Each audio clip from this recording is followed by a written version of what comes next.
we're focusing on AWS Organizations and Service Control Policies, or SCPs, a key topic for the AWS Certified Cloud Practitioner exam. AWS Organizations is a service that helps you centrally govern and manage multiple AWS accounts. For the exam, you need to understand why you would use a multi-account strategy instead of a single account. A multi-account environment is an AWS best practice that simplifies billing, provides flexible security controls, and allows teams to innovate rapidly with different requirements. For example, you can use separate accounts to isolate production workloads from development and test workloads. Within an organization, you can group accounts into organizational units, or OUs.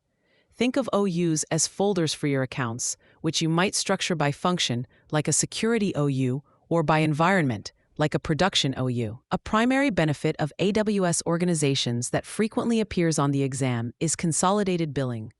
This feature combines the usage from all member accounts into a single bill paid by the management account.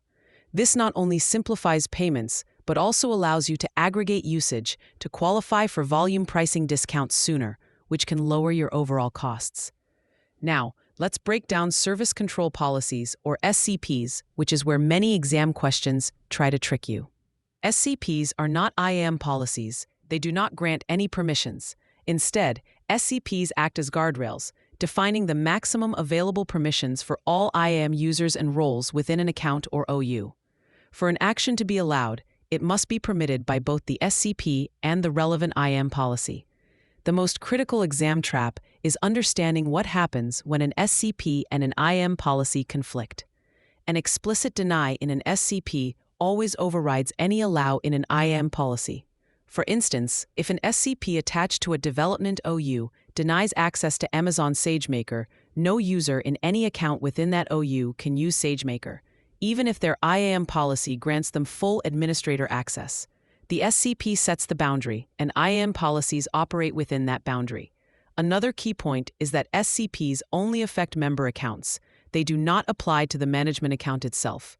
The exam might present a scenario asking how to restrict a service across several departments. The answer will almost always involve creating an OU for those departments and attaching a restrictive SCP. To remember the function of SCPs, use this phrase: SCPs set the service ceiling permanently.